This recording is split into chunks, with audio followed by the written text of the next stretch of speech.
Weathersby, en cet automne humide de l'année, était une ville particulière. Elle gardait ses opinions comme d'autres villes gardaient leur bétail. On les nourrissait chaque jour, on les comptait souvent, et on ne les perdait jamais de vue. L'opinion qu'elle gardait depuis le plus longtemps était aussi la plus tenace. Et c'était celle sur laquelle tout le monde était d'accord. C'était que Mademoiselle Winifred Rushton serait le dernier choix de quelqu'un, si tant est qu'elle soit un choix tout court. Il ne le disait pas cruellement, et c'était là l'étrange. Il le disait comme il disait que la roue du moulin avait besoin d'être graissée, ou que le toit de l'église avait besoin d'être réparé. C'était un fait établi, une chose si longtemps vraie qu'elle avait cessé d'être une insulte pour devenir simplement la météo. Elle avait 23 ans, et elle n'était pas vraiment laide. Elle était ignorée, ce qui est pire.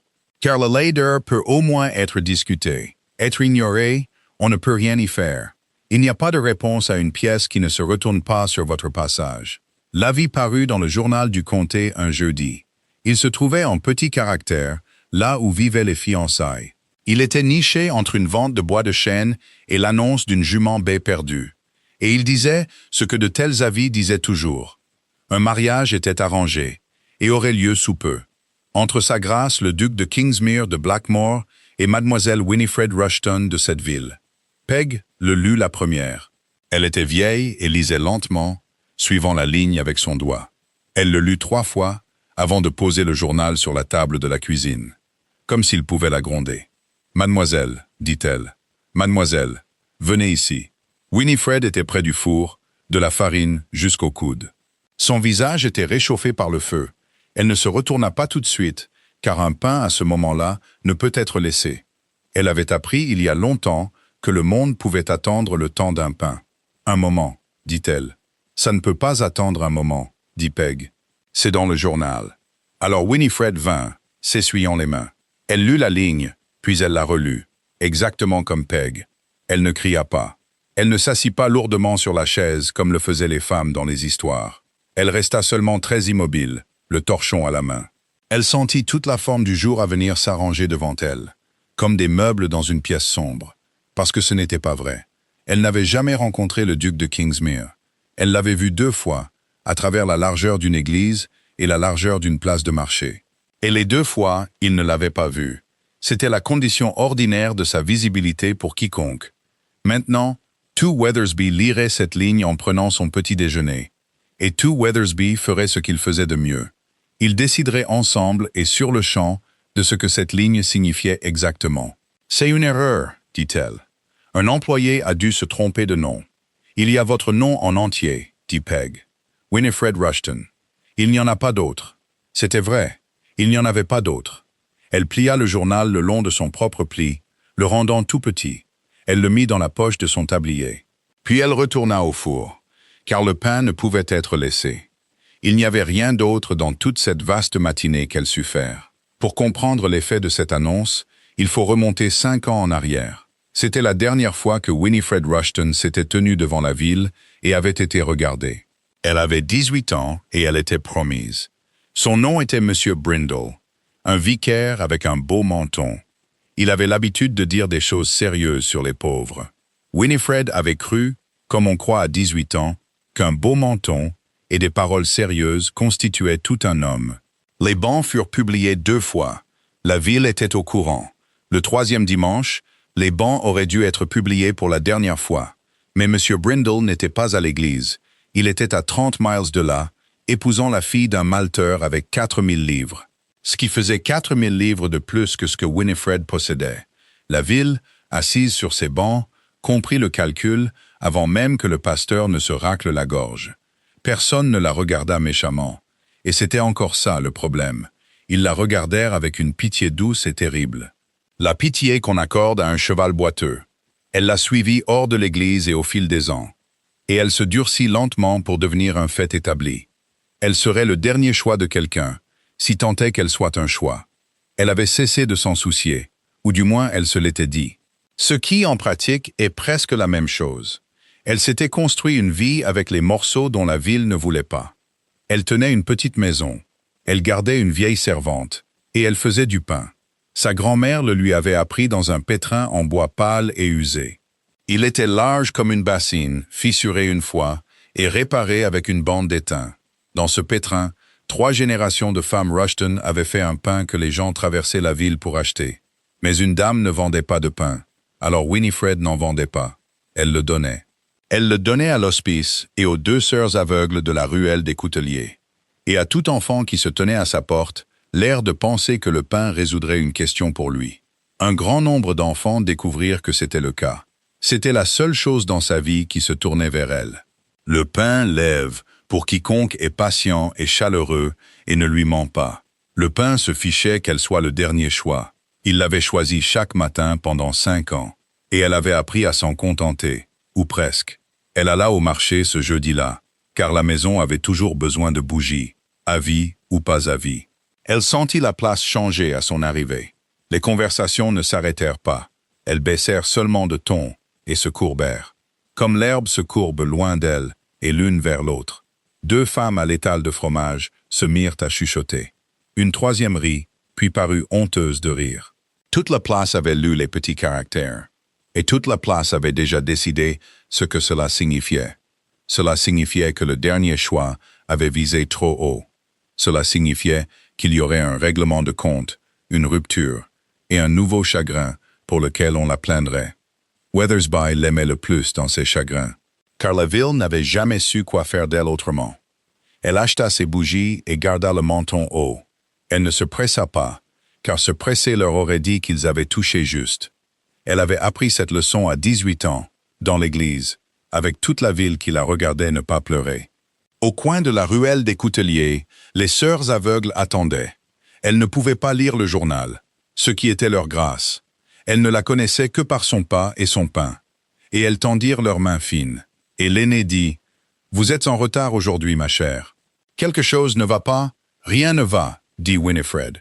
Et avec les 2 femmes aveugles, le temps d'une rue, c'était vrai. La douairière était responsable de la vie, bien que Winifred ne le sût pas encore. Millicent, duchesse douairière de Kingsmere, avait 81 ans. Elle avait enterré un mari, un fils, et la plupart de sa patience. Elle avait décidé quelques semaines auparavant qu'elle ne mourrait pas avant d'avoir vu son petit-fils marié à une femme avec de la poigne. Elle observait Winifred Rushton depuis 1 an, car elle mangeait le pain de Winifred chaque dimanche. L'hospice, où la douairière siégeait au conseil d'administration, recevait 4 miches par semaine. Elle provenait d'une jeune femme qui ne voulait rien en retour, qui ne demandait rien et ne signait de rien. Elle laissait simplement le pain chaud sur le rebord de la fenêtre et s'en allait. La douairière avait fait des recherches, et la douairière était très douée pour les recherches. Elle avait appris l'histoire de M. Brindle et de la fille du malteur. Elle avait appris l'histoire de la pitié. De la fenêtre de sa voiture, elle avait vu toute une place de marché s'arranger pour ne pas saluer le dernier choix. Quelque chose de vieux et de chaud s'était agité dans sa poitrine alors, quelque chose qu'elle pensait éteint depuis longtemps, et elle avait un petit-fils qui ne se décidait pas. Crispin, duc de Kingsmere, avait 31 ans. Il était poursuivi depuis ses 19 ans par toutes les mères de 3 comtés. Il en était venu à considérer tout ce désir comme une sorte de vol. Elle voulait le titre, et Blackmore, et les 8000 livres par an, et la maison de Londres. Quand elle le regardait avec leur visage brillant de convoitise, il pouvait voir derrière leurs yeux le grand livre des comptes. Il avait cessé d'aller au bal et de répondre aux invitations. Il s'était enfermé à Blackmore avec ses livres de comptes et son silence, et il avait fait comprendre qu'il se marierait quand cela lui conviendrait. Tout le monde avait compris que cela signifiait jamais, et lui-même, en privé, le pensait aussi. Sa grand-mère lui avait demandé une fois, sans détour, ce qu'il attendait. Être désiré par quelqu'un qui ne le désire pas, avait-il dit. Cela n'avait aucun sens, et cela avait parfaitement du sens. La douairière était partie, et y avait réfléchi pendant 1 mois. Puis elle avait envoyé l'avis au journal elle-même. Elle ne le lui avait pas dit, et elle ne l'avait pas dit à la jeune fille. Elle avait simplement écrit la ligne de sa propre main, l'avait scellée et avait payé les frais, car elle avait 81 ans et était à court d'armes plus subtiles. Et elle avait un pressentiment dans ses vieux os. Si seulement elle pouvait les réunir tous les 2 dans la même pièce, sous le même mensonge, la vérité trouverait son propre chemin. C'était une chose monstrueuse à faire, et elle savait que c'était monstrueux, et elle le fit quand même. Elle dormit bien après, ce qui en dit long sur la duchesse douairière de Kingsmere. Le duc lut l'avis le vendredi. Il le lut debout, à sa propre table de petit déjeuner, et il ne le plia pas en tout petit comme l'avait fait Winifred. Il le posa très soigneusement, comme un homme pose une chose qu'il ne se sent pas capable de tenir, et il dit un seul mot. Le mot était le nom de sa grand-mère, Millicent, puis il appela son cheval. La douairière le reçut dans le salon jaune. C'est là qu'elle recevait toujours les gens à qui elle avait fait du tort, car la lumière y était douce et rendait les cris plus difficiles. Il ne cria pas, car il n'était pas du genre à crier. Il se tint sur le seuil, le journal serré dans son poing, le visage très pâle, et il dit « Vous allez publier un démenti. »« Je ne le ferai pas, » dit la douairière. « Vous avez ruiné une femme que je n'ai jamais rencontrée. »« Je vous ai marié à une femme que vous n'avez jamais rencontrée, » dit Millicent. « Il y a une différence, bien que je vous l'accorde. Elle est fine. C'est un mensonge. C'est un mensonge aujourd'hui, admit-elle. Elle faisait sa couture et ne leva pas les yeux. Ce qui lui coûta plus que n'importe quel regard aurait pu le faire. La plupart des choses vraies commencent comme des mensonges. Que quelqu'un a eu le courage d'imprimer. Asseyez-vous, Crispin. Vous me cachez la lumière. Il ne s'assit pas, mais il entra dans la pièce, ce qui revenait au même, et elle le savait. Savez-vous ce que vous lui avez fait? Dit-il. Pas à moi, à elle. Une femme sans fortune et sans amis. Et vous avez accroché son nom au mien dans un journal que tout le comté lit. Quand on saura que c'est faux, et on le saura, elle sera la femme qui a visé trop haut et a été refusée. Vous aurez terminé ce que ce vicaire a commencé. Vous aurez fait d'elle une blague qui durera le reste de sa vie. L'aiguille s'arrêta pour la première fois. La douairière leva les yeux, et il y avait quelque chose sur son vieux visage qu'il n'avait pas attendu. C'était de la honte, de la vraie honte. Et en dessous, quelque chose de plus dur qui n'était pas du tout de la honte. « Alors ne la refusez pas, » dit-elle doucement. « Grand-mère, je n'ai pas dit de l'épouser demain. J'ai dit de ne pas la refuser. Il y a une saison entre maintenant et un mariage, une longue saison, et je vous demande de laisser le mensonge tenir pendant l'hiver. Laissez cette fille entrer dans un salon, un seul, au bras d'un duc. Avant de la renvoyer à sa condition de personne, donnez-lui une seule saison où elle sera choisie. Si à la fin, vous voulez votre liberté, vous l'aurez. Et je publierai moi-même votre démenti. J'assumerai toute la responsabilité devant tout le comté. Et vous pourrez dire ce que vous voudrez de moi. Mais vous lui donnerez l'hiver. » Il resta silencieux un long moment. « Pourquoi ?» dit-il enfin. « Pourquoi elle ?»« Parce qu'elle donne du pain à des femmes aveugles, sans y mettre son nom, » dit la douairière. « Parce qu'elle a été traitée par ce comté exactement comme vous. Et elle n'est pas devenue aigrie. Vous, si. Parce que je suis vieille, Crispin, et j'ai vu tout le monde dans votre vie vous désirer pour votre nom. J'ai pensé que pour une fois, vous aimeriez rencontrer la seule femme en Angleterre qui ne le veut pas du tout. » Il se rendit à Weathersby le lendemain. Winifred le vit depuis la cuisine. Elle vit d'abord le cheval, une grande bête grise, mal adaptée à la rue étroite. Puis elle vit l'homme. Elle le reconnut tout de suite, bien qu'elle ne l'eût vu qu'à travers une église et une place de marché. Un homme qui a été regardé toute sa vie et qui a appris à détester ça, se tient d'une manière particulière, comme si l'air lui-même était une foule. Elle s'essuya les mains et enleva son tablier, et n'eut le temps de bien faire ni l'un ni l'autre. Il était déjà à la barrière. Peg ouvrait déjà la porte, la bouche en un cercle parfait de terreur. Il n'y avait rien d'autre à faire que d'y faire face. Il remplit la pièce basse et dut se baisser pour la poutre. Il regarda le grand pétrin usé sur la table, le pain refroidissant sur la grille, la farine encore dans les fentes du plancher. Puis il la regarda, et son visage fit ce dont sa grand-mère l'avait prévenu, et qu'il n'avait pas cru. Il changea. Car Winifred Rushton, debout dans sa propre cuisine avec de la farine sur le poignet et le menton haut, n'était pas une femme qui visait trop haut. Il n'y avait pas de peur sur son visage. Il y avait seulement une grande lassitude, prête à être blessée à nouveau. Ce qui est différent de la peur, c'était une femme préparée à être refusée, et il connaissait cette posture, car il l'avait portée lui-même pendant 12 ans. « Mademoiselle Rushton, dit-il, votre grâce. » Elle ne fit pas une profonde révérence. Elle fit une révérence exactement comme il se devait, et pas 1 centimètre de plus. Et il le remarqua aussi. « Vous êtes venu me dire que c'était une erreur. Vous n'auriez pas dû chevaucher si loin. Je le savais depuis jeudi. J'écrirai moi-même au journal si vous le souhaitez, et j'assumerai la faute. pour que rien de tout cela ne touche votre maison. Il la regarda. Vous assumeriez la faute, dit-il. Quelqu'un doit le faire. C'est moins cher si c'est moi. Il me reste très peu à dépenser. Et ce fut à ce moment-là, pas son visage, pas son pain, pas une chose douce, que le duc de Kingsmere cessa d'être en colère contre sa grand-mère. Il ne s'assit pas, car on ne le lui avait pas demandé. Elle ne le lui demanda pas, car elle ne connaissait pas encore les règles d'un jeu auquel elle n'avait pas consenti. Alors ils restèrent debout, tous les deux, dans la petite pièce chaude, et il lui dit la vérité. Tout, la douairière, la vie, l'hiver, la liberté offerte à la fin. Elle écouta sans bouger, car elle était douée pour écouter sans bouger. Elle avait eu beaucoup d'entraînement à recevoir des nouvelles qui réorganisaient toute sa vie pendant qu'elle restait immobile. Quand il eut fini, elle resta silencieuse un moment. « Alors, dit-elle, votre grand-mère souhaite m'acheter une saison où je serai désirée. Comme on achète une orange à un enfant pauvre à Noël, par gentillesse. Ce n'est pas comme ça qu'elle le dirait. C'est comme ça que c'est, pourtant. » Elle regarda le pain sur la grille. « Je ne veux pas d'orange, votre grâce. Je suis trop vieille pour les oranges. Quand l'hiver serait terminé, je devrais retourner au rebord de la fenêtre, aux sœurs aveugles et à la pitié. Seulement, maintenant, la pitié aurait un beau manteau neuf. Tout le comté dirait « Voilà la femme qu'un duc a abandonnée. » Et le vicaire ne serait rien à côté de ça. Votre grand-mère n'y a pas bien réfléchi. Les vieilles gentillesses le font rarement. Il avait pensé exactement la même chose, et cela le surprit de l'entendre dans sa voix. « Alors refusez-moi, dit-il. Maintenant, en face.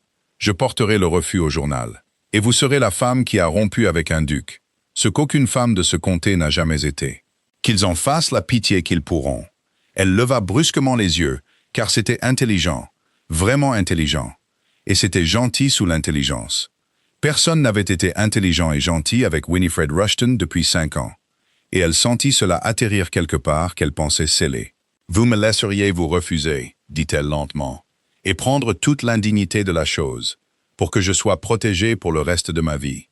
Une femme qui a dit non à un duc n'a plus jamais à se soucier d'être appelée un dernier choix. Oui, pourquoi? C'était le même mot que sa grand-mère lui avait jeté. Et il lui donna une réponse plus vraie que celle qu'il avait donnée à la vieille femme. « Parce que j'ai passé ma vie à être désiré par des gens qui comptaient, dit-il. Et vous, dans votre propre cuisine, vous avez offert d'assumer la faute pour épargner ma maison, avant même que je vous ai dit un mot gentil. Personne n'a essayé de m'épargner quoi que ce soit depuis que je suis enfant. Je trouve que je ne veux pas quitter le comté en vous devant quelque chose pour ça. » Le feu se tassa dans l'âtre, et une bûche céda et tomba. « Vous proposez un arrangement, dit-elle. Je propose un arrangement. Dites-le clairement. Alors, j'ai été ruiné une fois par un homme qui ne disait pas les choses clairement, et je n'ai plus de patience pour ça. Alors il le dit clairement. Il laisserait les fiançailles tenir pendant l'hiver. Elle viendrait à Blackmore avec Peg pour la bienséance et la douairière comme chaperon. Une personne en qui tout le comté avait confiance. Et elle serait, pour une saison, la fiancée du duc de Kingsmere. Elle serait vue comme telle dans les salons qui ne s'étaient jamais tournés vers elle. À la fin, à un moment de son choix, elle, et non lui, y mettrait un terme. Elle romprait et s'en irait, la seule femme du comté à avoir refusé un duc, et la pitié n'oserait plus jamais la toucher. « Et vous, dit-elle, qu'est-ce que vous y gagnez? Un hiver de silence de ma grand-mère, dit-il. Elle arrêtera de me pourchasser si elle pense que la chasse est gagnée. Ça vaut beaucoup pour moi. » Il s'arrêta. « Et j'avoue être curieux de savoir ce que c'est que d'être assis à table en face de quelqu'un qui ne compte pas. » Elle le regarda un long moment. Elle n'était pas idiote, et elle savait exactement de combien de façons un tel arrangement pouvait se terminer. Dans une ruine plus profonde que celle avec laquelle elle avait commencé. Elle les pesa un par un, avec l'arithmétique simple et sans crainte d'une femme qui n'avait plus rien à perdre, sauf sa propre bonne opinion d'elle-même. Puis elle tendit la main, farinée jusqu'au poignet, comme on le fait pour conclure un marché à la foire. « Pendant l'hiver, dit-elle, et j'y mets fin par écrit, vous ne serez pas gentil avec moi d'une manière qui laisse la ville me plaindre. Si vous devez être vu avec moi, soyez vu comme si vous le pensiez vraiment. La demi-gentillesse est pire que rien. Et j'ai eu beaucoup de demi-gentillesse. » Il prit sa main farinée dans la sienne, non gantée. C'était la première fois en 12 ans qu'il serrait la main d'une femme comme pour conclure un accord entre égaux. Et il sentit la farine, et il ne l'essuya pas après. Peg vit cela, s'en souvint, et ne le dites à personne. Comme si je le pensais vraiment, dit-il. Oui, nous allons faire une très courte pause. Si vous ne voulez pas manquer les nouvelles histoires, n'hésitez pas à vous abonner à la chaîne. Elle arriva à Blackmore un lundi gris avec une malle, Peg et le pétrin. Elle avait failli laisser le pétrin derrière elle, car il était absurde de la porter. Une grande maison avait une grande cuisine avec assez de bols pour une armée. Et la fiancée d'un duc ne descendait pas aux cuisines pour faire du pain. Mais elle s'était tenue dans sa propre cuisine, la malle faite. Et elle avait découvert qu'elle ne pouvait pas fermer la porte sur le pétrin. C'était le seul objet au monde qui la connaissait. Et elle allait quelque part où on ne la connaissait pas. Alors il alla dans la malle, enveloppée dans son deuxième meilleur châle. Et elle ne l'expliqua à personne. Blackmore était froid, non pas d'humeur, mais en fait. Les feux étaient allumés et les pièces étaient belles.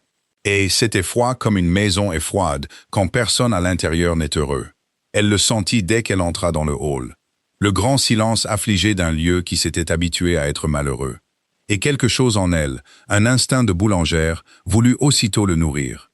La douairière la rejoignit en haut des escaliers. Elle était plus petite que Winifred ne l'avait imaginé, et plus âgée. Et ses yeux étaient très vifs et sans aucune honte. Elle prit les deux mains de Winifred et les serra, et la regarda un long moment. « Vous êtes en colère contre moi, dit-elle. »« Oui, dit Winifred. »« Bien, dit la douairière. La colère est le signe d'une personne qui n'a pas abandonné. Et j'avais peur que vous ayez abandonné. Venez, je vous ai installé dans les pièces de l'Est, là où il y a le matin. Cette maison a eu bien assez d'obscurité.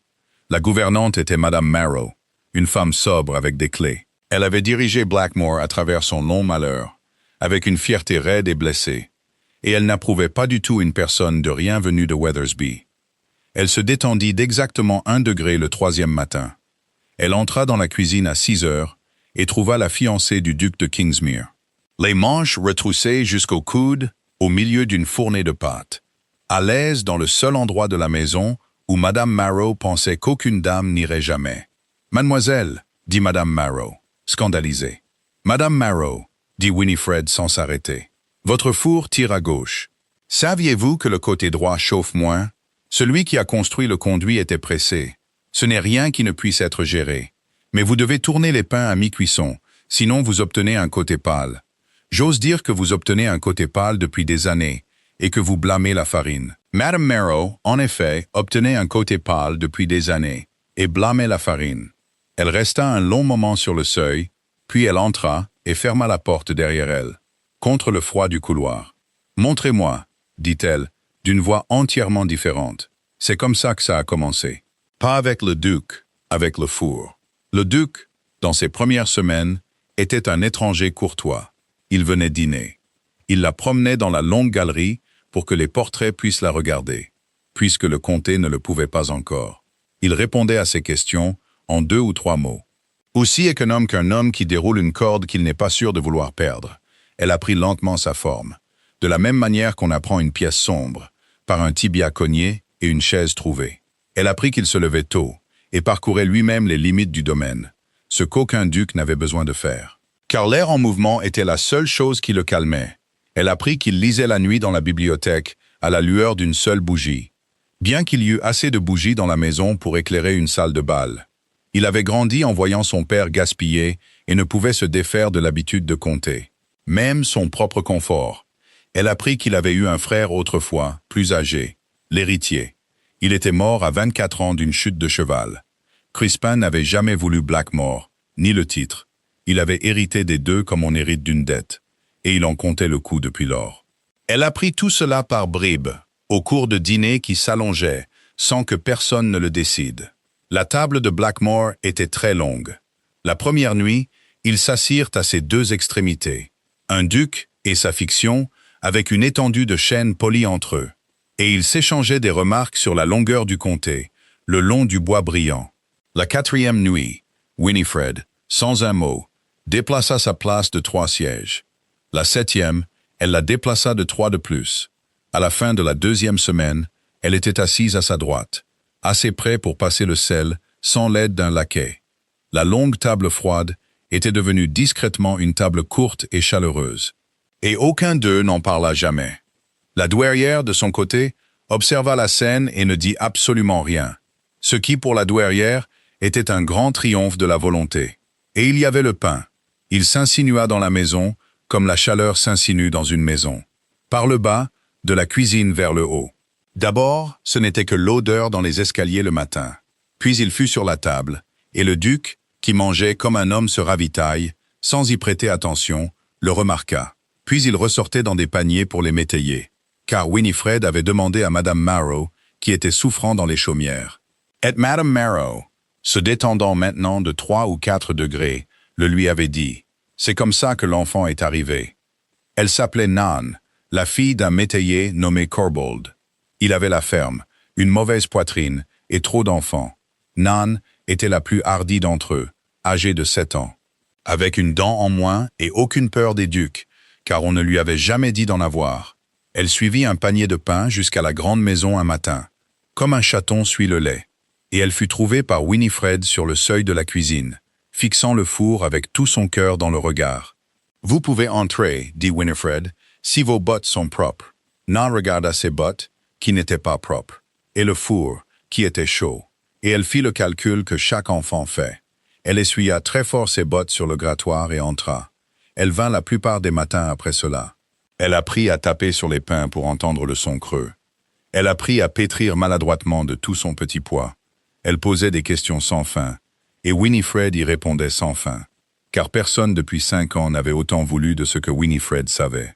Il s'avéra que Winifred avait beaucoup de choses en réserve à donner. « Pourquoi l'écrases-tu quand il a tant grossi ?» demanda Nan une fois, regardant la pâte s'affaisser sous le poing de Winifred. « Parce qu'il a grandi trop vite et avec trop d'orgueil, » dit Winifred. « Tu le rabats et il pousse à nouveau, plus lentement et plus fort. Et la deuxième levée est celle que tu gardes. La plupart des bonnes choses sont des deuxièmes levées, Nan. Souviens-toi de ça. » Nan ne comprit pas et le rangea quand même, de la même manière que les enfants rangent les phrases dont ils auront besoin dans 20 ans. Le duc les trouva là un matin. Il était descendu tôt pour les livres de comptes, et il s'arrêta sur le seuil du couloir et regarda une chose qu'il n'avait pas vue dans sa propre maison depuis qu'il était enfant. Une femme et un enfant, farinés jusqu'au coude, riant d'un pain qui avait mal tourné, à l'autre bout d'une cuisine pleine de chaleur, dans une maison qu'il avait crue définitivement froide. Il n'entra pas. Il resta là et regarda. Et quelque chose dans sa poitrine, une fenêtre longtemps fermée, s'entr'ouvrit, laissant entrer un courant d'air dont il avait oublié le nom. Winifred le vit, par-dessus la tête de Nan, à travers la lumière farineuse. Elle le vit sur le seuil, et leurs regards se croisèrent une seconde. 2. Elle ne sourit pas, car cela aurait rendu le moment petit. Et il ne sourit pas, car il avait oublié comment faire. Puis Nan dit quelque chose à propos du pain, et le moment se referma. Et il retourna à ses livres de comptes. Et ne put, de toute la matinée, faire concorder les chiffres. Il entra lui-même dans la cuisine une semaine plus tard. Il ne prétendit pas avoir une course à faire. Il se tint un moment sur le seuil, trop grand pour celui-ci. Puis il entra et s'assit au bout de la table frottée, là où il y avait de la lumière. Et il la regarda travailler. Nan était rentrée chez elle. Il n'y avait que deux, et le tic-tac chaleureux du four. « Donnez-moi un morceau, dit-il enfin. Elle le regarda. « Vous allez abîmer votre veste. J'ai d'autres vestes. Je n'ai jamais fait une seule chose de mes mains qu'une personne puisse manger. Je trouve que j'aimerais le faire avant la fin de l'hiver. » Alors elle arracha un morceau de pâte et le posa devant lui. Et elle lui montra comment faire. Il était maladroit, aussi maladroit que Nan, et bien trop doux, craignant la chose même qui voulait tout son poids. « Vous le manipulez comme un seigneur, dit-elle. Ce n'est pas une pétition. Appuyez-vous dessus. Il veut être poussé et plié, et poussé à nouveau, jusqu'à ce qu'il cesse de vous combattre et commence à céder. » Il s'appuya dessus. La pâte céda sous la paume de sa main, et quelque chose sur son visage céda avec elle. Une corde qui était tendue depuis 12 ans. Il ne sourit pas, mais l'ébauche d'un sourire se dessina au coin de sa bouche, le premier qu'elle y avait vu, et il pencha la tête sur la petite tache comme un garçon, et ne leva pas les yeux pendant un long moment. « Voilà, dit-elle doucement, vous avez fait une chose qu'une personne peut manger. J'ai fait une très piètre chose. C'est une première levée. Elles sont toutes piètres, on les rabat, et elles reviennent, plus lentes et plus fortes. J'ai dit la même chose à Nan. La plupart des bonnes choses sont des deuxièmes levées, votre grâce. Il la regarda par-dessus la table saupoudrée de farine. Et ne la corrigea pas, votre grâce, bien que quelque chose en lui le voulût. C'est ce que vous n'arrêtez pas de dire, dit-il. Je commence à croire que vous ne parlez pas que de pain. Elle ne répondit pas à cela. Elle prit la pauvre masse grise de ses mains et la mit à lever près du feu, à côté de la sienne. Puis ils s'assirent dans la cuisine chaude pendant que les deux pains levaient ensemble. Aucun d'eux ne dit un mot. C'était le plus que l'un ou l'autre avait dit à quiconque depuis des années. La douairière la sortit dans le comté la deuxième semaine de novembre. C'était la chose promise, le seul salon. Et la douairière le choisit avec soin. C'était la maison d'une certaine Madame Halloway, qui était inoffensive et bien connectée, et qui ne pouvait pas garder une nouvelle plus longtemps que son propre seuil. La douairière habilla Winifred de soie grise de la meilleure qualité. Elle mit ses propres petites perles au cou de Winifred, et l'aida à monter dans la voiture comme si elle était faite de quelque chose qui ne se briserait pas. « Vous direz très peu de choses, » instruisit la douairière. « Vous les laisserez faire le premier pas. Une femme qui est courtisée n'a qu'à rester immobile. C'est une chose que vous n'avez jamais eu la permission d'apprendre. Et il est temps que vous l'appreniez. » Elles entrèrent dans le salon de Madame Halloway, et la pièce se tourna. Winifred le sentit dans sa colonne vertébrale avant de le comprendre. Toute la pièce chaude et bavarde se tourna vers la porte, vers elle. Elle ne sut que faire d'elle-même. Voici le dernier choix en soie grise au bras d'une duchesse douairière. L'histoire que le comté avait racontée pendant 5 ans n'avait pas de chaise dans cette pièce pour s'asseoir. Elles firent le premier pas, exactement comme la douairière l'avait dit. Elles firent le premier pas. Des femmes qui avaient ignoré Winifred sur la place du marché pendant des années traversèrent maintenant le tapis, pour lui serrer la main et dire comment elles avaient toujours su, toujours dit, quelle fille calme, profonde et méritante elle était. Winifred dit très peu de choses et les laissa faire, et sentit l'étrangeté de la chose la traverser comme une fièvre qui ne fait pas mal. Dans la voiture, sur le chemin du retour, elle resta silencieuse un long moment. « Ce n'est pas réel, » dit-elle enfin. « Elle ne me voit pas. Elle voit le bras auquel je suis arrivé. »« Non, » acquiesça la douairière. « Pas encore. Mais vous avez appris ce soir qu'une pièce peut se tourner. Et vous ne croirez plus jamais celle qui vous disait que c'était impossible. Cela vaut toute la soirée, peu importe ce qui était faux dedans. » Le duc était dans le hall quand elles rentrèrent, bien qu'il fût tard et qu'il n'eût aucune raison d'y être. Il regarda Winifred dans la soie grise et les perles empruntées. Et pendant un instant, il oublia d'être économe. « Ils vous ont vu, » dit-il. « Ils ont vu le bras auquel je suis arrivé. »« Non, » dit-il exactement comme sa grand-mère, sans savoir qu'il l'avait fait. « Ils vous ont vu. J'ai vu ce comté ne pas voir les gens toute ma vie. Il ne peut pas regarder une chose qui, de toute évidence, ne le veut pas. Vous ne le vouliez pas. C'est pourquoi il a regardé. » Winifred se tenait dans le hall froid et lumineux et ne répondit pas. Car il n'y avait rien de sûr à dire à un homme qui venait de la décrire mieux qu'elle n'avait jamais réussi à se décrire elle-même. Sidonie vint à Blackmore la 3e semaine de novembre. Elle vint sans y être invitée, à la manière du comté, sous le prétexte d'une visite à la douairière. Et elle vint parce qu'elle avait lu la vie 5 semaines auparavant, et n'avait, pendant tout ce temps, cessé d'en être étonnée. Sidonie Vazé avait 26 ans et était belle. Elle avait compris depuis ses 15 ans que la beauté était une monnaie à dépenser très soigneusement. De la même manière qu'une jeune fille pauvre et intelligente dépense une petite fortune pour exactement les bonnes choses. Elle l'avait dépensée pendant 2 ans pour le duc de Kingsmere. Elle s'était faite, par degrés patients, la réponse évidente à une question que tout le monde s'accordait à dire que le duc devait un jour poser. Elle en était à une bonne saison près, quand une ligne en petits caractères entre une vente de bois et une jument perdue avait tout emporté. Et l'avait donnée à une personne de rien qui faisait du pain pour des femmes aveugles. Elle n'y croyait pas, et c'était là tout son moteur. Elle ne croyait tout simplement pas que le duc de Kingsmere, qui avait refusé toutes les femmes éligibles de 3 comtés pendant une décennie, avait choisi le dernier choix, les restes du vicaire, la femme que la ville plaignait. Cela offensait son sens de l'ordre du monde. Sydney avait bâti toute sa vie sur la façon dont le monde était agencé. Elle était venue à Blackmore pour y trouver la faille. Elle fut très charmante au dîner. « Mademoiselle Rushton », dit-elle par-dessus la soupe, d'une voix comme du miel chaud, avec une guêpe dedans. J'admire tellement votre courage. Venir dans une grande maison comme celle-ci, avec toutes ses manières, tous ces gens qui la connaissent depuis des générations, et vous, de cette chère petite ville, sans aucune formation. Je n'aurais pas pu le faire, mais vous semblez tout à fait imperturbable. C'est un don, je pense, de ne pas ressentir une chose qu'on n'a aucun moyen de comprendre. C'est un don, acquiesça Winifred, de ne pas ressentir un grand nombre de choses. J'en ai plusieurs que je pourrais recommander. Le duc à sa droite fit un petit bruit dans son vin qui aurait pu être une toux. Sidonie sourit et tenta une autre approche. « Et le mariage, dit-elle, quand aura-t-il lieu? Tout le comté est en émoi. Bien que j'avoue, un léger rire, une main à la gorge. On entend des choses si étranges. Qu'il n'aura pas lieu avant le printemps, que sa grâce n'est pas pressée. Mais cela ne peut pas être vrai, car un homme amoureux n'attend pas.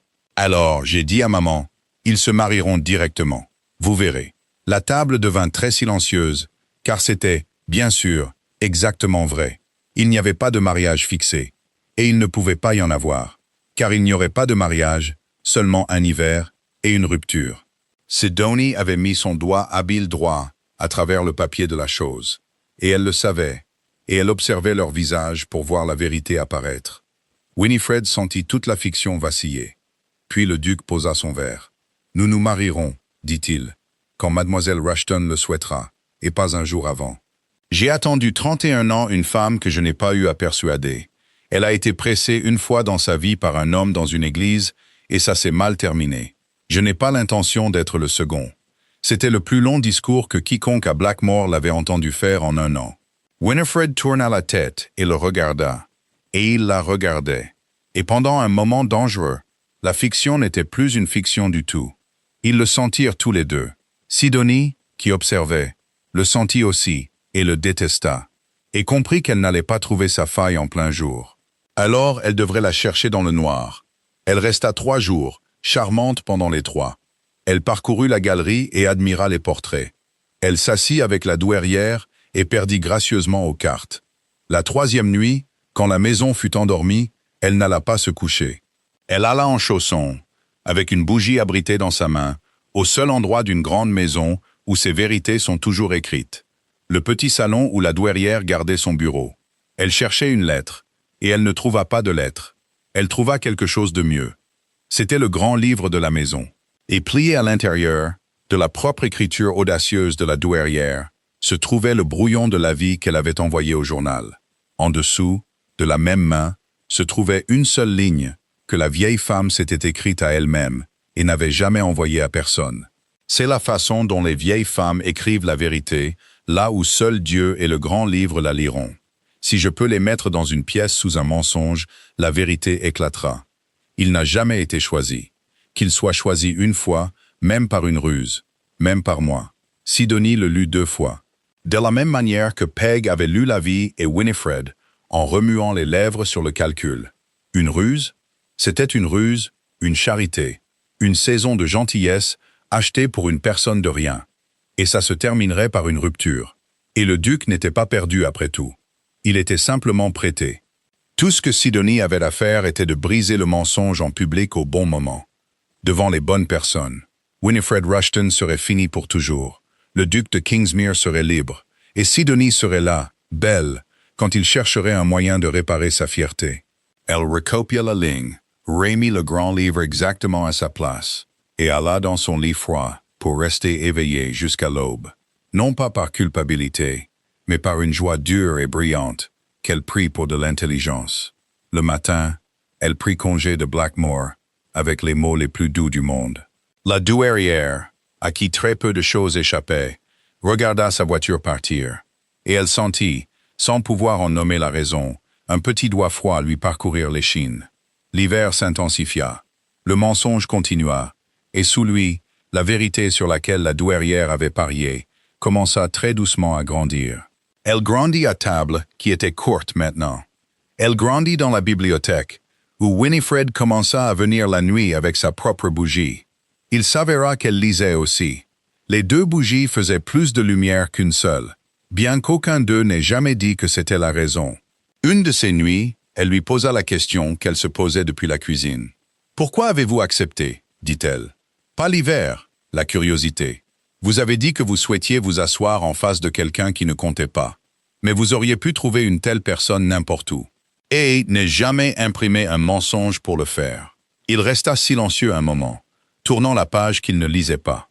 Non, dit-il, je n'aurais pas pu. Un homme dans ma position ne peut pas chercher une femme qui ne le veut pas, car la recherche le trahit, et alors elles prétendent toutes ne pas le vouloir, ce qui est pire.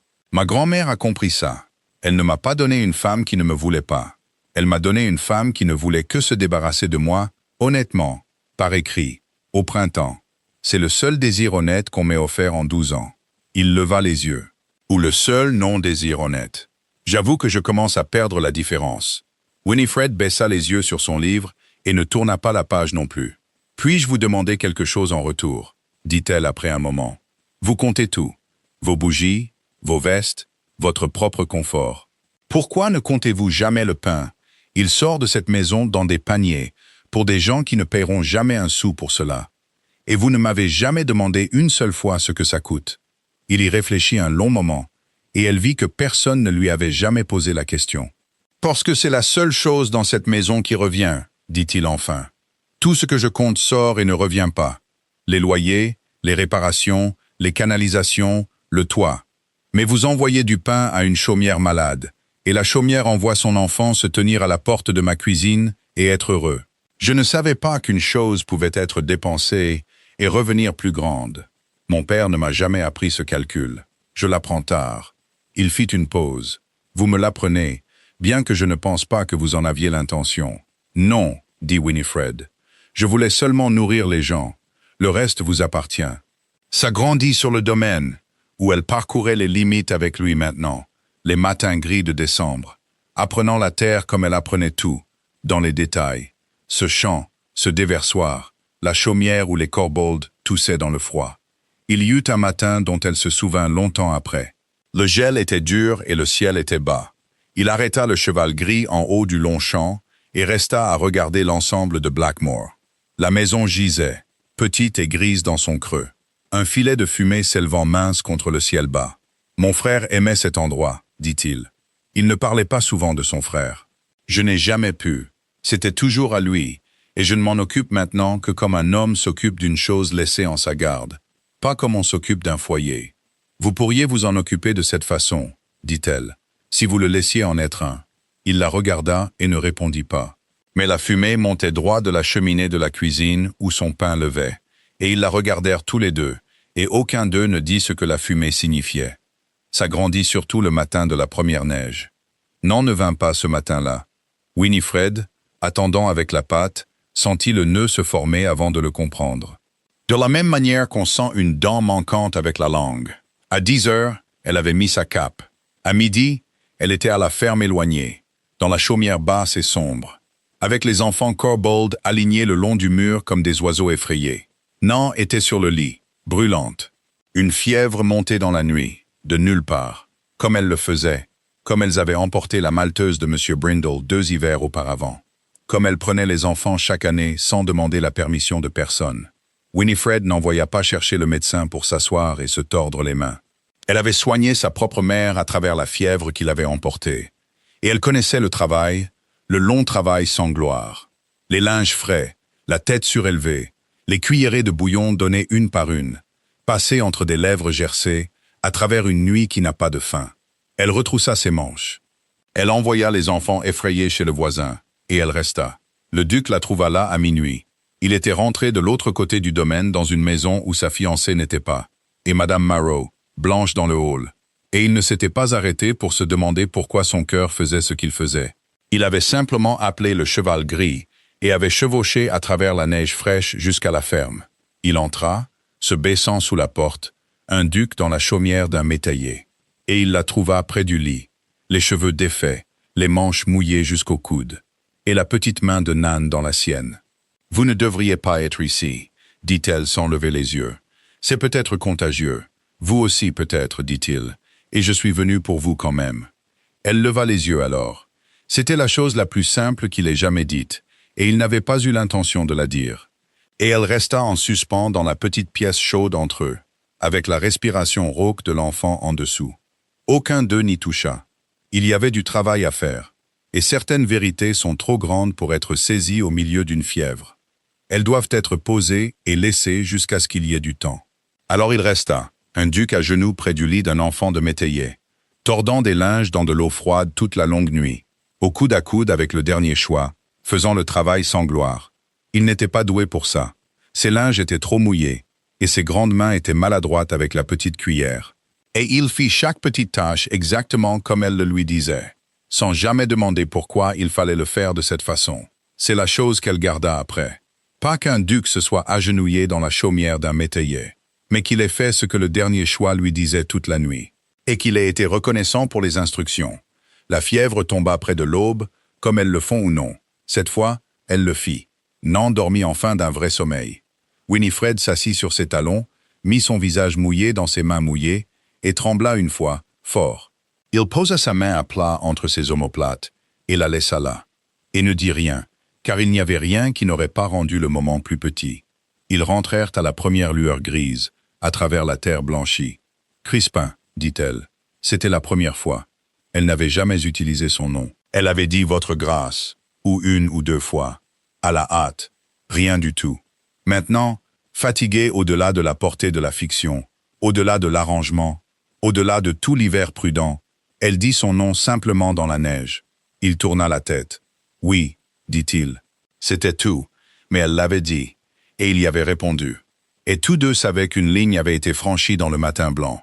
Une ligne qui ne pouvait être défranchie, quoi qu'ils disent au journal au printemps. La douairière s'alita quelques jours avant Noël. Ce n'était rien de soudain. C'était 81 ans, arrivé à échéance enfin. Le long compte se soldait. Elle n'avait pas peur, car elle avait fait la seule chose pour laquelle elle était restée en vie. Ou du moins, elle l'avait mise en route. Elle était allongée dans le grand lit, dans la chambre avec la bonne lumière. Et elle regardait par la porte qu'elle leur faisait laisser ouverte. Les deux se déplaçant dans sa maison. Pour la première fois en une décennie, elle était entièrement en paix. Elle fit venir Winifred le 4e jour. « Asseyez-vous, dit-elle. Donnez-moi votre main. Tiens, vous avez de la farine sous les ongles. Bien. Ne perdez jamais ça. Une duchesse avec de la farine sous les ongles vaut 10 duchesses aux mains propres et vides. Je ne suis pas une duchesse, dit Winifred. Non, acquiesça la douairière. Pas encore. Vous êtes toujours en colère contre moi, et vous avez raison de l'être. Je vais vous demander de me pardonner quand même, parce que je suis vieille et que je peux tricher. Elle sourit. Le vieux sourire malicieux. Je vous ai piégé. Je vous ai piégés tous les deux. J'ai accroché votre nom au sien dans le journal sans votre permission, et c'était monstrueux. Et je le referai ce soir, parce que regardez-vous. Vous avez de la farine sous les ongles dans la cuisine de mon petit-fils. Mon petit-fils a chevauché dans la neige pour un enfant qui n'est rien pour lui. Cette maison a du pain et de la lumière pour la première fois depuis la mort de son frère. Si le prix de cela était l'âme d'une vieille femme, alors c'était bon marché, et je l'ai payé avec plaisir. Winifred ne pouvait pas parler. Il vous offrira votre liberté, dit la douairière, au printemps, comme nous en avons convenu. Il est honorable, mon Crispin, plus que de raison. Et il respectera la lettre d'un accord au-delà de tout bon sens. Il vous proposera de rompre pour que vous partiez protégé, la femme qui a refusé un duc. Et vous voudrez l'accepter, parce que vous avez été blessé. Et la chose protégée est la chose sûre. Vous avez été en sécurité longtemps, ma chère. Et la sécurité est une très petite maison pour vivre. Sa vieille main se resserra. Alors je vais dépenser le reste de ma tricherie pour vous, dit-elle. Pas pour lui, pour vous. Quand il vous offrira la chose sûre, je veux que vous fassiez la chose courageuse. Je veux que vous choisissiez, pas que vous soyez choisi.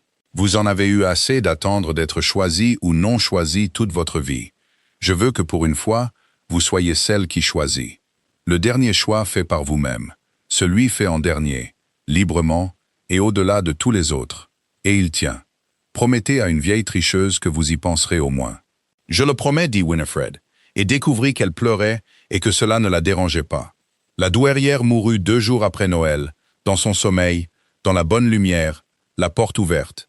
La maison la pleura honnêtement, et dans le deuil, une chose se produisit que ni Winifred ni le duc n'avaient prévue. Ils s'appuyèrent l'un sur l'autre, sans l'arranger, sans en discuter, de la même manière que le font les gens qui sont discrètement devenus le foyer de l'autre. Il vint la voir dans la bibliothèque, la nuit de l'enterrement, et ne parla pas. et elle ne l'y força pas. Et ils s'assirent près du feu bas, avec les 2 bougies, jusqu'à très tard. « Elle m'a dit que vous m'offririez ma liberté, » dit Winifred dans le feu, au printemps. « Elle m'a fait promettre quelque chose avant de mourir. Et je n'ai pas décidé si je le tiendrai. » Il était très immobile. « Qu'est-ce qu'elle vous a fait promettre? »« C'est à moi, » dit-elle. « Pas encore à vous.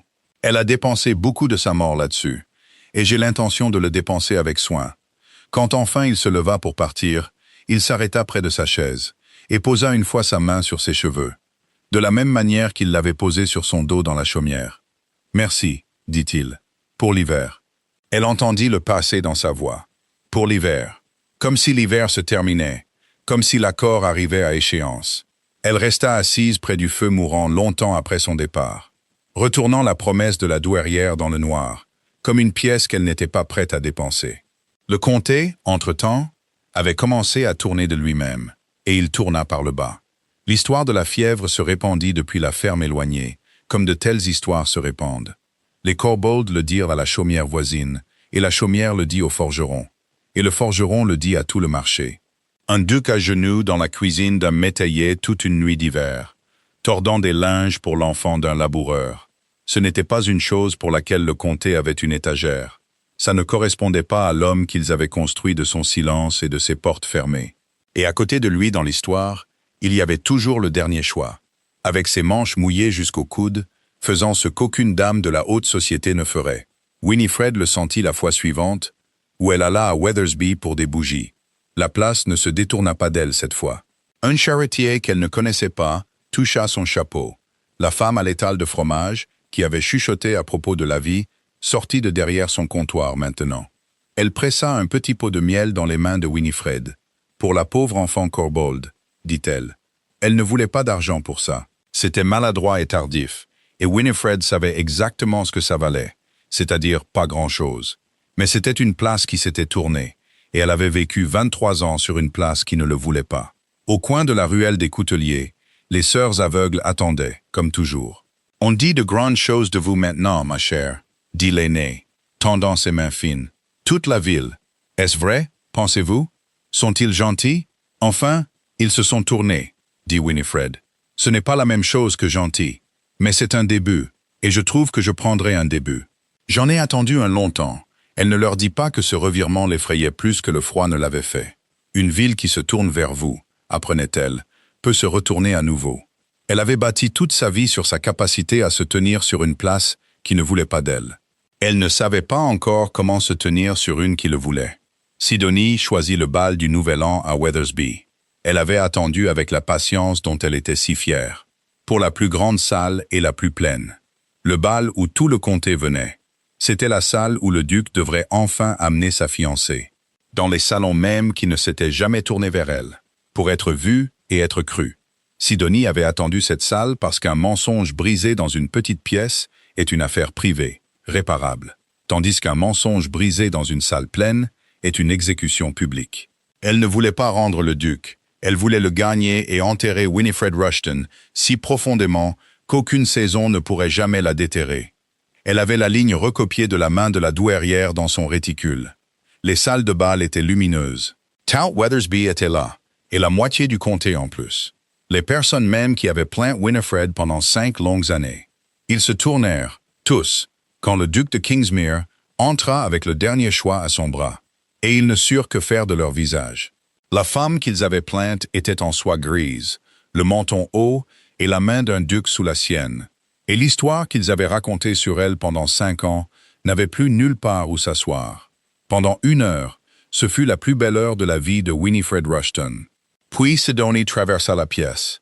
Elle souriait, car elle souriait toujours. Elle vint avec 2 des meilleurs commères du comté à ses côtés, disposés comme des témoins sans le savoir, et s'arrêta devant le duc et Winifred au milieu de la pièce lumineuse. Dit-elle de sa voix mielleuse et portante, réglée exactement pour atteindre les murs. « Votre grâce, mademoiselle Rushton, comme vous avez l'air bien, comme vous êtes heureux. C'est un véritable triomphe. On aime tant les fins heureuses.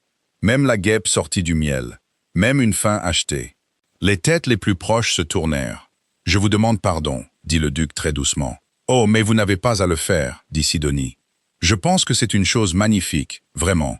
qu'une grande dame à la fin de sa vie dépense ses dernières forces pour acheter une saison de bonheur. Pour une pauvre fille ignorée, qui n'aurait jamais, de manière naturelle, pu l'espérer. C'est une charité de la plus belle espèce. Et je me demande seulement pourquoi vous l'avez gardée si secrète. Elle tira le papier plié de son réticule, ne l'ouvrant pas, le laissant seulement être vu, une petite arme blanche. J'ai ici, de la propre main de la chère douairière, que Dieu ait son âme, tout le tendre arrangement. La vie qu'elle a envoyée elle-même au journal. La petite ruse qu'elle a jouée pour vous mettre tous les deux dans une pièce, pour qu'une personne de rien puisse être quelqu'un pendant un court hiver. Avant que la rupture au printemps ne remette le monde dans son ordre propre. Tout est ici. Dois-je le lire? Le comté aime tant les histoires d'amour, et celle-ci est si gentille. La pièce était devenue silencieuse. C'était le moment que Sidonie avait construit pendant des années. La salle pleine, le papier levé, la voix mielleuse, le dernier choix sur le point d'être défait devant les personnes mêmes qui avaient fait d'elle le dernier choix en premier lieu. Elle n'avait qu'à ouvrir le papier et lire la ligne de la douairière. Et Winifred Rushton était fini pour toujours. Le duc était libre et le monde revenait à la normale. Elle regarda Winifred pour voir les faits, et Winifred Rushton ne regardait pas le papier. Elle regardait Sidonie, et son visage n'était pas celui d'une femme en train d'être défaite. Il était calme et stable, et il était, de toutes les choses impossibles, gentil. De la manière dont on est gentil avec une personne qu'on vient, en une seule seconde, de comprendre complètement. Parce que Winifred connaissait ce visage. Elle l'avait porté. C'était le visage d'une personne qui a misé tout son être sur une seule chose et risque de la perdre, et qui a plus peur qu'elle ne l'a jamais laissé paraître. Elle avait eu 18 ans et avait porté ce visage dans une église. Elle le connaissait de l'intérieur. En regardant Sidonie Vazé, belle, tremblante, triomphante, avec toute sa vie pliée dans un carré blanc de papier volé, Winifred sentit la dernière de sa propre vieille blessure se taire. On ne peut pas haïr une chose qu'on a finalement entièrement comprise. Vous pouvez le lire, dit Winifred. Le sourire de Sidonie vacilla. Vous pouvez le lire, dit Winifred à nouveau, et sa voix, bien que calme, alla jusqu'au mur aussi clairement que celle de Sidonie. Parce que chaque mot est vrai. La douairière a envoyé la vie. Je n'avais jamais rencontré sa grâce avant la Saint-Michel. C'était une ruse et une gentillesse, et j'en étais en colère, comme vous le seriez. Nous nous sommes mis d'accord pour un hiver et une rupture au printemps, et mon nom protégé à la fin. Tout est vrai. Vous nous avez complètement démasqué, mademoiselle Vazé. Il n'y a qu'une seule chose que votre papier ne sait pas. La pièce retint son souffle. Il ne sait pas que j'ai changé d'avis, dit Winifred. Elle se tourna, non pas vers la pièce, mais vers lui, vers Crispin, debout, blanc et immobile à ses côtés. Elle retira délibérément sa main de sous la sienne, pour que tout le monde voie que c'était fait librement. Et elle lui fit face au milieu de la pièce lumineuse et silencieuse, où on l'avait plainte pendant 5 ans. « Vous avez l'intention de m'offrir ma liberté au printemps » dit-elle seulement à lui, bien que tout le comté se penchât pour l'entendre. « Je sais que vous le ferez. Vous êtes trop honorable pour faire autrement. Vous me laisserez rompre et partir protégée, la femme qui a refusé un duc, en sécurité pour toujours. C'est une grande gentillesse, et c'est la chose sûre. Et votre grand-mère m'a dit avant de mourir que la sécurité est une très petite maison pour vivre. Alors je ne vais pas attendre le printemps, et je ne vais pas prendre la chose sûre. Je vais faire le choix moi-même, maintenant, ici, devant eux tous, pour que personne ne puisse jamais dire à nouveau que j'ai été choisi par charité ou marié par une ruse. Elle prit une profonde inspiration. Je vous choisis, Crispin. Pas parce qu'un journal l'a dit, ni parce que votre grand-mère était gentille.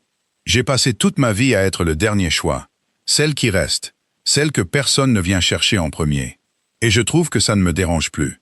Parce qu'il y a une autre façon d'être un dernier choix, être celui qui est choisi en dernier, après tous les autres, librement, exprès et gardé. Je préférerais être votre dernier choix, fait de tout votre cœur, que le premier choix d'une autre femme, fait avec la moitié d'un. Voilà ma rupture, mademoiselle Vazé. Je rends l'arrangement et je choisis l'homme. Pendant un moment, personne dans la pièce ne respira. Puis le duc de Kingsmere, qui n'avait pas fait de discours depuis 1 an, qui distribuait les mots comme un avare, baissa les yeux sur la femme avec de la farine sous les ongles. Elle venait, devant tout le comté, de le choisir les yeux ouverts. Il dit la seule chose qu'il y avait à dire. « Vous n'avez jamais été mon dernier choix, dit-il. Vous êtes la seule. » Il n'y avait pas de file de femmes. Quoi que le comté ait cru, il y avait une maison froide et une table vide. Et un homme qui avait cessé de s'attendre à être désiré pour autre chose que son nom. Et il y avait vous, offrant d'assumer la faute, pour épargner une maison où vous n'étiez jamais entré. Je ne vous ai pas choisi en dernier, Winifred. Je vous ai choisi au moment où vous avez offert d'être ruiné, pour que je ne le sois pas. Tout depuis n'a été que moi. Lentement, apprenant que je l'avais déjà fait, il reprit sa main farinée dans la sienne, non gantée, devant eux tous, de la même manière qu'il l'avait fait pour le marché dans sa cuisine, et il n'essuya pas la farine après. Ed Sidonie Vesey se tenait au milieu de la pièce lumineuse avec un morceau de papier vrai dans sa main, qui s'était soudainement avéré ne rien prouver du tout. Elle avait bâti toute son attaque pour un mensonge, et le mensonge s'était transformé, dans la voix simple de Winifred, en vérité, rendant le papier sans valeur. Elle pouvait lire la ligne de la douairière à voix haute maintenant, et cela ne ferait que dire au comté ce qu'il venait de voir se produire. Qu'une vieille femme avait vu avant tout le monde ce que ces deux-là étaient l'un pour l'autre, et avait triché pour les mettre dans une pièce, et avait eu raison. Il n'y a pas de cruauté qui survive au fait d'être accepté. Sidonie regarda le papier dans sa main, et eux deux, et le comté se tournant maintenant lentement vers Winifred. Non pas avec pitié, mais avec le début de cette chose plus chaude, plus réticente, qu'un comté donne à une femme qui l'a surpris.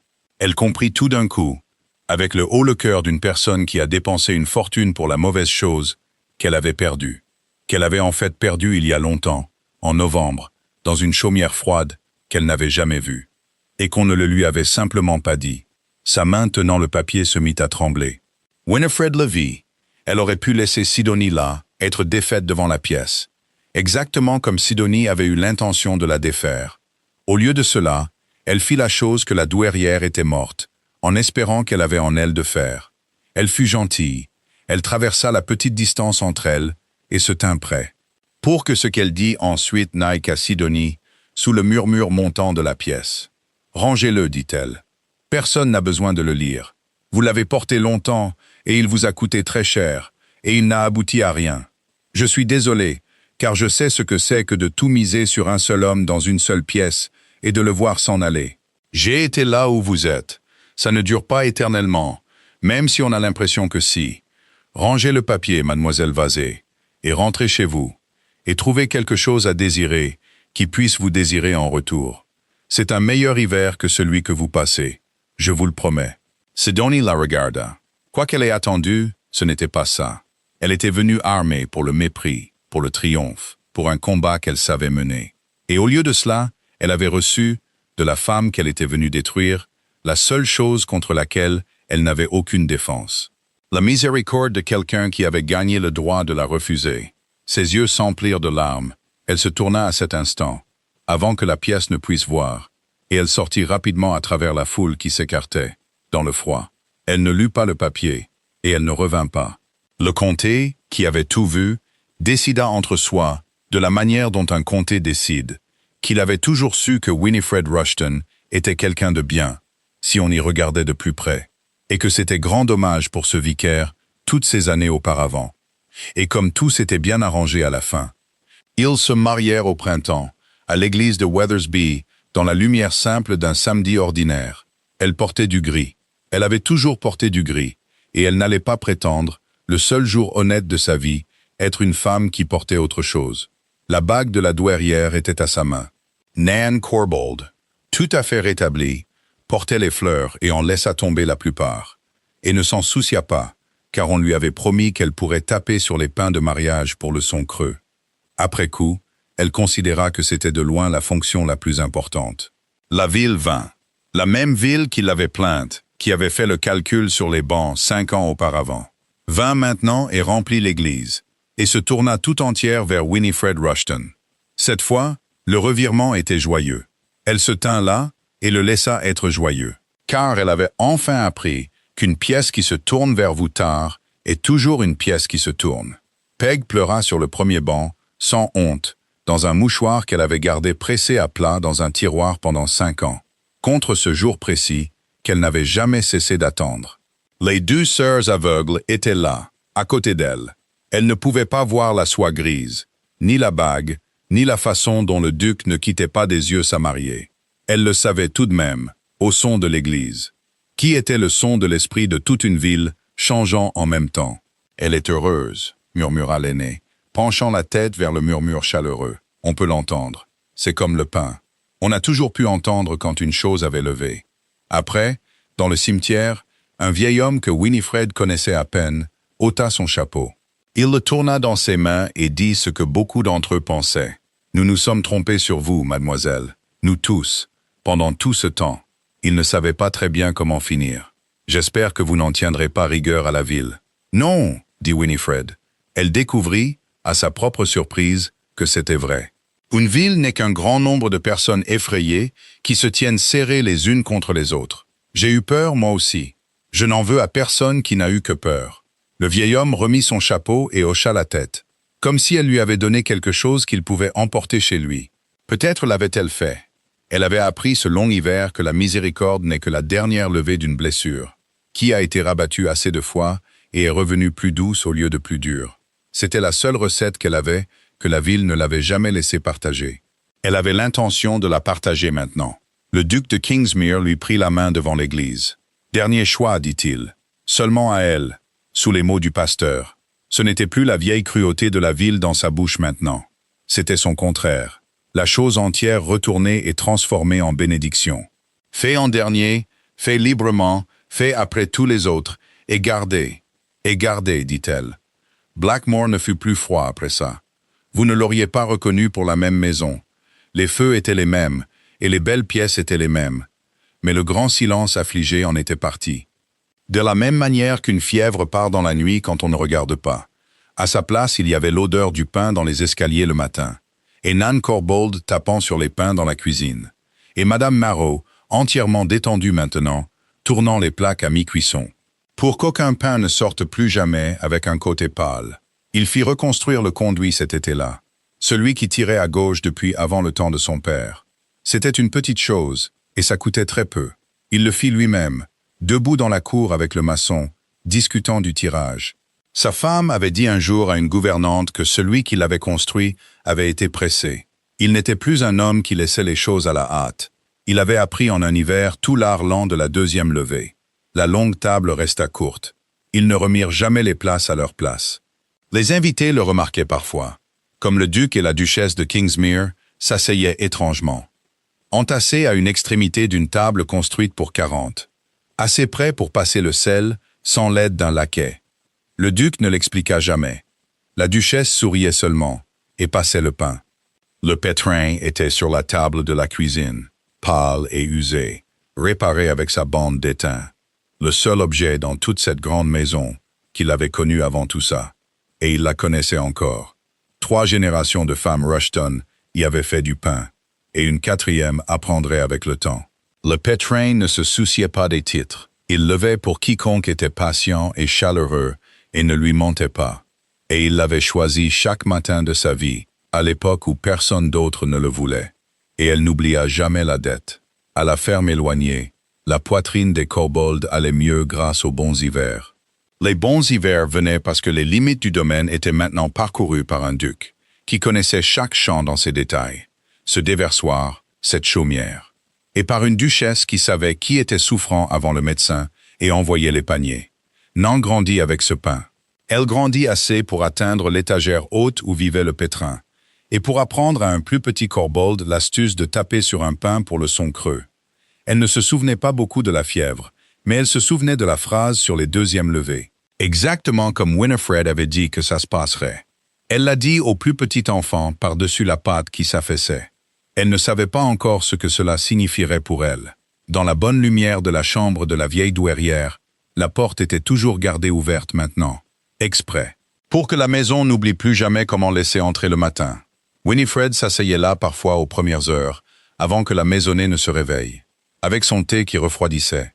Elle pensait à une femme de 81 ans qui avait trompé tout le comté par pur amour obstiné et avait eu raison. La ville l'avait appelé le dernier choix. Pendant 5 longues années, elle l'avait appelé ainsi, doucement, comme un fait établi, comme la météo. Et ça avait été vrai à la fin, bien que jamais de la manière que la ville l'avait entendu. Elle était le dernier choix, celle choisie en dernier, après tous les autres, librement, exprès, avec un cœur entier et les yeux ouverts. Non pas l'abandon, mais la garde. Non pas la femme que personne ne venait chercher en premier, mais la femme qu'un homme, dans une maison froide, avait discrètement choisie depuis le début. Elle continuait de choisir chaque matin ordinaire pour le reste d'une vie longue et chaude comme le pain. Merci d'avoir écouté l'histoire jusqu'au bout. Dites-nous depuis quelle ville vous nous regardez et ce que l'histoire vous a fait ressentir. N'oubliez pas de vous abonner pour ne pas manquer les nouvelles histoires.